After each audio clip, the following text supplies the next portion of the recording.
तो दोस्तों welcome to money stocks. तो इस वीडियो के अंदर हम लोग बात करने वाले हैं मल्टीपल स्टॉक्स के बारे में। तो चलिए सबसे पहले हम लोग डिस्कस करेंगे विप्रो के बारे में। तो जहां हम विप्रो के अंदर दोस्तों अगर आप देखोगे तो 3.5% की गिरावट हमें देखने को मिला हुआ है। 485 रुपीज़ के आसपास हमें क्लोजिंग नजर आ चुकी है। तो बेसिकली विप्रो के अंदर दोस्तों इतनी बड़ी गिरावट हमें क्यों नजर आया और एक गिरावट का कारण क्या है, तो दोस्तों कोई एक खबर नहीं है बल्कि मल्टीपल अपडेट्स आपको देखने को मिल रहे हैं। वैसे अगर आप सर्च करेंगे विप्रो शेयर न्यूज़ तो बेसिकली कोई आपको न्यूज़ विप्रो की गूगल के ऊपर देखने को नहीं मिलेगा, लेकिन ओवरऑल बेसिस के ऊपर इन डिटेल्स के अंदर अगर आपने देखा होगा कि ग्लोबल लेवल्स के ऊपर जो सेंटिमेंट्स हमें देखने को मिले थे वो बहुत ज़्यादा बुरे थे, नेगेटिविटी के अंदर देखने को मिल रहे थे। जहां माइक्रोसॉफ्ट की अगर बात की जाए, एक्सेंचर्स की अगर बात की जाए, बहुत ज़्यादा जो सेंटिमेंट्स है वो बुरे हैं।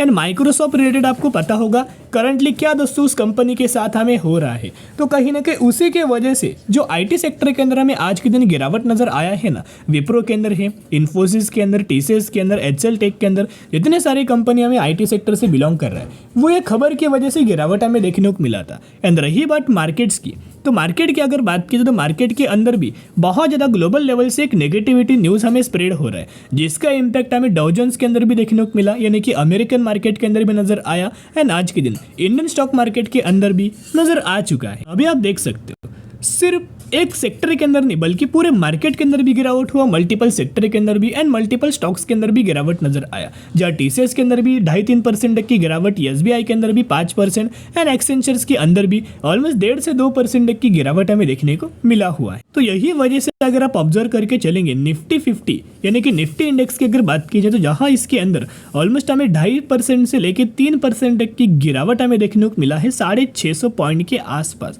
तो दोस्तों आप समझ सकते हो इतना ज़्यादा अगर मार्केट के अंदर गिरावट नज़र आएगा तो जितने सारे सेक्टर होंगे, जितने सारे कंपनीज होंगे, वो हर एक कंपनीज के अंदर हमें फॉल नज़र आएगा। और यही वजह से जो फॉल है हमें आईटी सेक्टर के अंदर भी देखने को मिला एंड दूसरे सेक्टर्स के अंदर भी हमें नज़र आया। लेकिन क्या होता है ना, आपको पता होगा, इतिहास गवाह है एंड बहुत सारे लोग जो मार्केट में 2020 से पहले से अगर होंगे उन लोगों को पता होगा कि जब भी मार्केट के अंदर दोस्तों में डिप्स नजर आता है ना, बहुत सारे जो स्मार्ट इन्वेस्टर होते हैं वो हर एक गिरावट के अंदर बाइंग करते हैं एंड जैसे दोस्तों मार्केट हमें रिकवरी करेगा अच्छा खासा मुनाफा हमें उनको देखने को मिल जाता है। करेंटली आपने देखा होगा तो मल्टीपल स्टॉक्स, मल्टीपल सेक्टर हमें गिर रहे हैं, जिस वजह से जो फंडामेंटल कैटेगरी से कंपनी बिलोंग कर रहा था, जो कि हर एक कंपनी के अंदर, जिस कंपनी के अंदर आप निवेश करना चाहते थे वो आपके प्राइस रेंज के आसपास आपको नहीं मिल रहा था। लेकिन जो आज के दिन हमें गिरावट नजर आया है, इस गिरावट की वजह से वो कंपनी वो लेवल्स के ऊपर अगर आपको मिल रहा होगा तो जरूर ये गिरावट के अंदर बाय ऑन स्ट्रेटेजी अप्लाई करना। तो विप्रो की अगर बात की जाए तो कहीं ना कहीं विप्रो कंपनी का मैंने ईयर टिल डेट का चार्ट ओपन किया है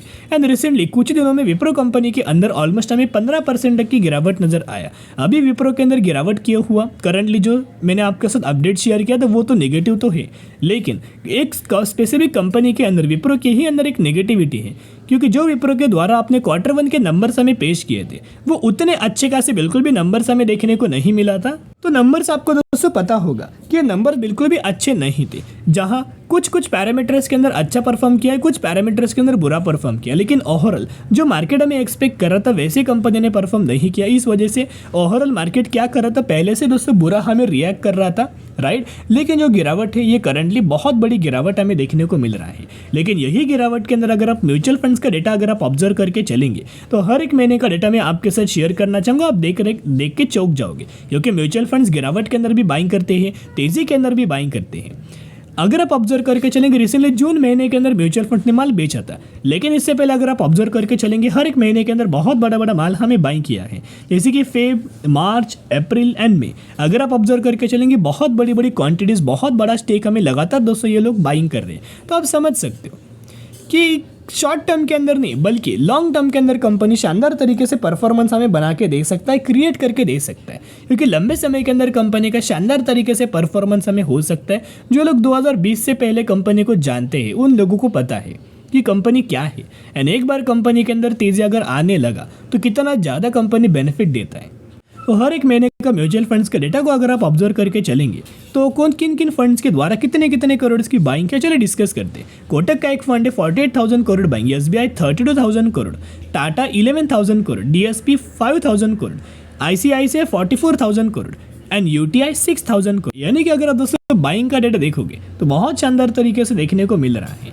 अभी बात कर लेते हैं कंपनी के कंपाउंडेड सेल्स ग्रोथ की। तो जहां कंपनी का कंपाउंडेड सेल्स ग्रोथ अगर आप ऑब्जर्व करके चलेंगे तो पिछले 3 सालों का था 13%, पिछले 5 सालों का 9%, पिछले 10 सालों का 8%, एंड ईयर टिल डेट का देखोगे तो -3%। बीच में क्या हुआ दोस्तों, 2020 से ही 2020 में थोड़े बहुत प्रॉब्लम्स हमें हर एक कंपनी को देखने को मिले, IT सेक्टर को नजर आए, विप्रो, इन्फोसिस, TCS, राइट। तो कहीं ना कहीं अगर आप ऑब्जर्व करके चलेंगे अभी क्या होगा ना, जैसे कंपनी अगले क्वार्टर्स के अंदर शानदार तरीके से परफॉर्म करेगा वैसे वैसे कंपनी के अंदर हमें तेजी नजर आएगा। लेकिन एक पॉइंट नोट करना कि जैसे कि आपको बताया कि कंपनी लगातार गिरते हुए पहले देखने को मिला हुआ था, 400 रुपये के आसपास कंपनी ने लो अपना क्रिएट किया था, ये प्रीवियस वाली बात है।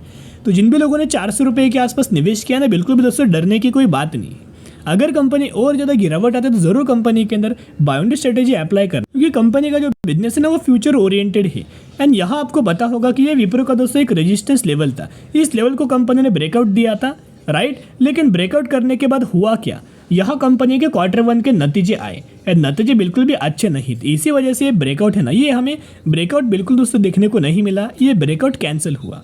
यानी कि कहने का मतलब इतना ही है कि जो ब्रेकआउट हमें बहुत अच्छे खासा देखने को मिला था, रिटेज भी देखने को मिला था, इस रिजल्ट्स बुरा आने की ही वजह से कंपनी के अंदर एक गैप डाउन ओपनिंग देखने को मिला था। अभी क्या है ना, जिस पैसेज से कंपनी बाहर निकल चुका था, ये रेजिस्टेंस लेवल था, ये सपोर्ट लेवल था, इसी के बीच में कंपनी ट्रेड कर रहा था। अभी वही लेवल्स के अंदर हमें कंपनी ट्रेड कर और ज़्यादा दोस्तों थोड़ा समय और कंपनी को लग सकता है, क्योंकि पहले पास्ट के अंदर अगर आप अपने ऑब्जर्व करके देखा होगा तो 18 से 20 सालों में कंपनी ने मल्टीबैग रिटर्न शेयर होल्डर्स को बना के दिया हुआ है।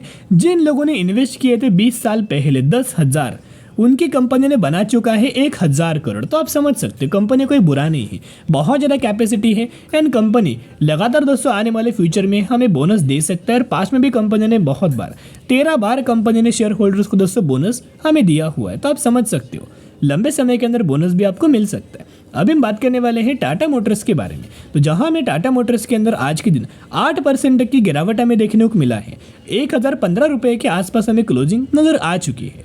तो ओवरऑल दोस्तों अगर आप ऑब्जर्व करके चलेंगे तो टाटा मोटर जैसे फंडामेंटल स्ट्रॉन्ग कंपनी के अंदर 8% तक की गिरावट हुआ। अभी इसके अंदर 2 बड़े हमें झटका लगा। एक झटका क्या था, आप सभी को पता है कि कंपनी ने जो अपने Q1 के नतीजे जो पेश किए थे वो बिल्कुल भी दोस्तों अच्छे नहीं थे। तो रिजल्ट्स आपके सामने हैं, आप देख सकते हो। जून क्वार्टर का रिजल्ट से अर्निंग पर शेयर के अंदर मार्केट एक्सपेक्ट करके चल रहा है ऑलमोस्ट 16.08, एंड जहां कंपनी ने रिपोर्ट किया 14.43, जिसके अंदर 10% तक का फॉल नजर आया। रेवेन्यूज के अंदर मार्केट एक्सपेक्ट कर रहा था 1,09,000 करोड़ का, एंड कंपनी ने रिपोर्ट किया ऑलमोस्ट 17,000 करोड़ का, जिसके अंदर 84% तक का फॉल हमें देखने को मिला। एक तो ये हुआ negativity, right, and second negativity the overall market, क्योंकि मार्केट के ही अंदर बहुत ज़्यादा बुरी तरीके से गिरावट नजर आया है। एक तो टाटा मोटर्स के अंदर दोस्तों पहले से हमें एक बुरे सेंटिमेंट्स नजर आ रहे थे, नेगेटिविटी पहले से देखने को मिल रहा था, एंड आज के दिन तो ओवरऑल बेसिस के ऊपर 2 बड़े धमाके हमें देखने को मिले, इसी वजह से हमें गिरावट नजर आ। लेकिन लंबे समय के अंदर ब्रोकरेज फर्म के द्वारा टारगेट भी दिया गया है। देखिएगा, अगर आप अपने पोर्टफोलियो के अंदर टाटा पावर, टाटा मोटर्स, ये दोनों दोस्तों कंपनी अगर रखते हो तो मल्टीबैग रिटर्न्स आपको आने वाले फ्यूचर में दे सकते हैं, क्योंकि शॉर्ट टर्म में कुछ भी हो सकता है, राइट। शॉर्ट टर्म में कुछ भी हो सकता है, अगर मार्केट और ज़्यादा गिरता है तो और ये कंपनीज हमें गिरावट के अंदर मिल सकता है। लेकिन जितना आप गिरावट के अंदर बाइंग करेंगे उतने बहुत अच्छे खासे लंबे समय के अंदर रिटर्न्स आपको मिलेगा। देखिएगा, जेफरीज के द्वारा बाइंग रिकमेंडेशन दिया गया है, एंड टारगेट दिया है 1330 रुपये। एंड जहां म्यूचुअल फंड्स का डेटा अगर आप टाटा मोटर्स के अंदर ऑब्जर्व करेंगे तो डेटा आपके सामने है जून महीने का, जून क्वार्टर का। तो आप देख सकते हो 127 म्यूचुअल फंड्स की खरीदारी एंड 85 म्यूचुअल फंड्स की बिकवाली, जहां लगातार 200 म्यूचुअल फंड्स हमें खरीदारी कर रहे हैं। तो आप समझ सकते हो तो टाटा मोटर्स को लंबे समय के अंदर किस रिलेटेड हमें ज़्यादा बेनिफिट मिल सकते, चलिए वो डिस्कस करते हैं। उससे पहले आपको रेवेन्यू कहाँ से कंपनी कितने परसेंट्स के अंदर जनरेट करता है वो जानना आपके लिए इंपॉर्टेंट है। ये डेटा अपडेटेड है, फाइनेंशियल ईयर 2024 का है। तो JLR यानी कि जैगुआर एंड लैंड रोवर से टाटा मोटर्स 70% तक का रेवेन्यू अपना जनरेट करता है। फिर commercial vehicles 18, passenger vehicles 12, and vehicle financing से ऑलमोस्ट 0.8% तक का बेनिफिट हमें कंपनी उठाता है रेवेन्यूज के अंदर।